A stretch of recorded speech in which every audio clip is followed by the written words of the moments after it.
Hey and welcome to Neverwinter with Aragon. So earlier today the game had a new update, and with it came a variety of things amongst bugs, tweaks and fixes. Overall we gained the new Milestone 3 on PC, so we can now go ahead and earn the rewards from that and farm out those favors.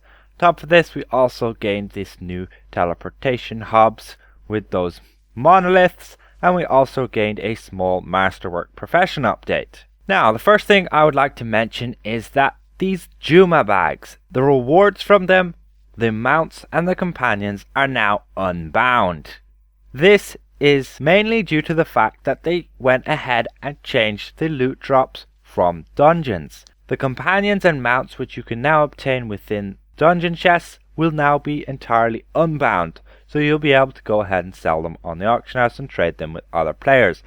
As a result, this seemed to impact the bound status of the loot within the Juma bags, those found in Valenhas, and thus the mounts and companions from there are now unbound, so feel free to go ahead and grind out more of those chaotic writings and make a profit on the auction house by managing to sell those unbound companions and mounts.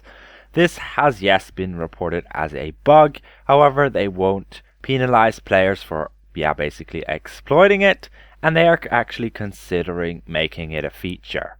Now onto Milestone 3. Yes, it is currently unlocked on PC and we can go ahead and grind this out and farm these rewards.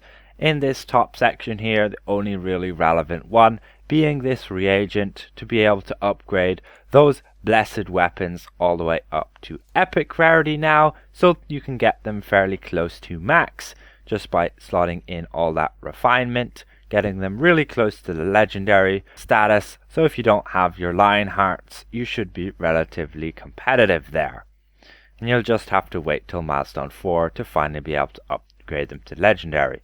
Along with this, in the premium version, the only main thing here would be we gain this blessed artifacts of the Herald, where we basically can complete that set which we obtained the artifact for, the golden memories from Milestone 2. This will be able to complete that set, giving that bonus there of 3% incoming healing and that bonus to power whenever you're healed. With regards to the Masterwork Professions, I myself am not a keen crafter, so I don't have Masterworks unlocked, but it has been said that the item level on the level 80 gear has been increased to make them more competitive with the other level 80 gear that we currently can get from Avernus, and on top of this, the Stronghold weapon set has basically been reworked. We can now craft a set that is just only 100 item levels short of the Lionheart set, so it's actually pretty competitive, and it has a bonus that can buff your allies, giving you them 2% more damage and also 2% more outgoing healing. This is pretty decent, especially when you're playing as a buffer in the party, or you're just as a healer and you can compensate for using this weapon set and buffing the party in that result. Anyway, moving on, we have a few adjustments to Avernus and the hunts in particular.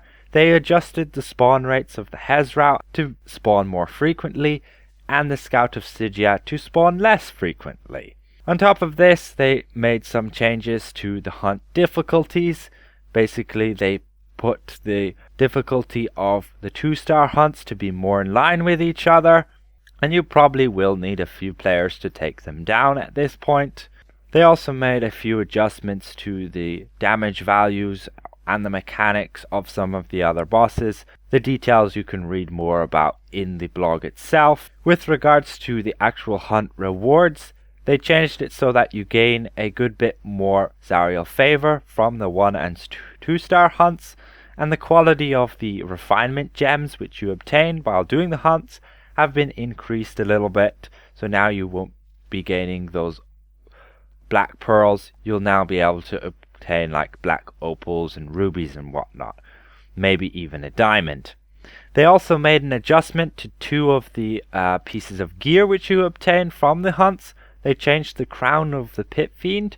They changed its perk, which was originally granting you for 7,500 power when your HP was below 25%. They changed it so now you'll gain 15,000 power when your HP is below 50%.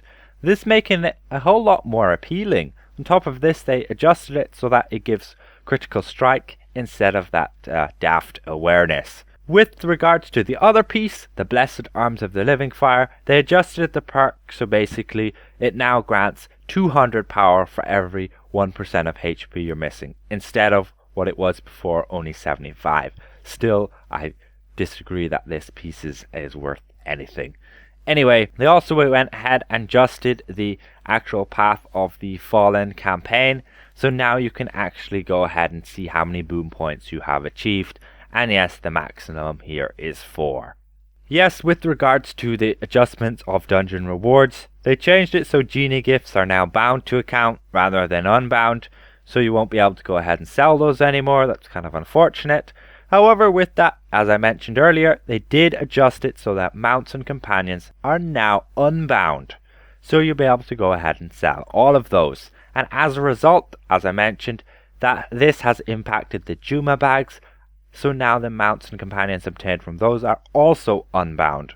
Of course, the ones you have gained before are still bound. On top of this, they adjusted it so that you will visibly able to see whenever you gain mount upgrade tokens or companion upgrade tokens in your chest.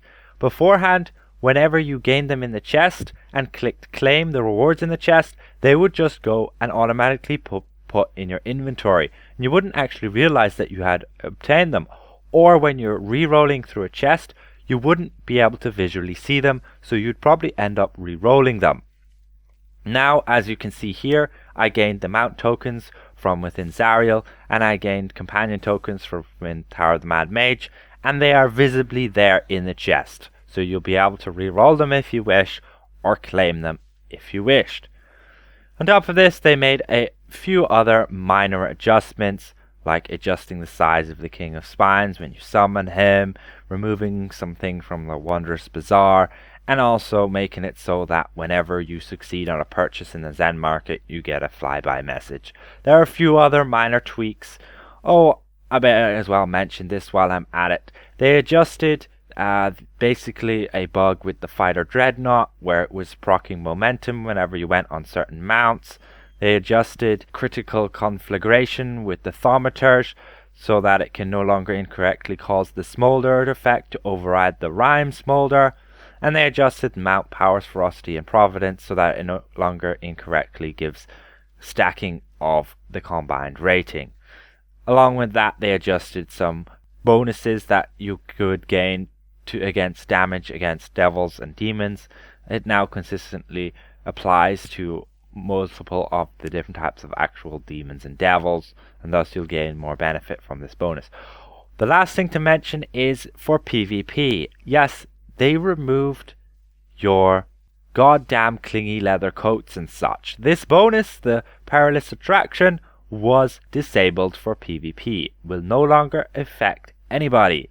This is huge because it's been really annoying within PvP. Basically, when this procced, you'd be dragged towards that target for 5 seconds. You wouldn't be able to move anywhere. You'd be basically immobilized, and you wouldn't be able to dodge and such, and therefore you'd be rather helpless. This is only one of many things that is really needed to be changed to PvP in regards to balance, but at least it's a step forward in the right direction. Hopefully this has been somewhat informative.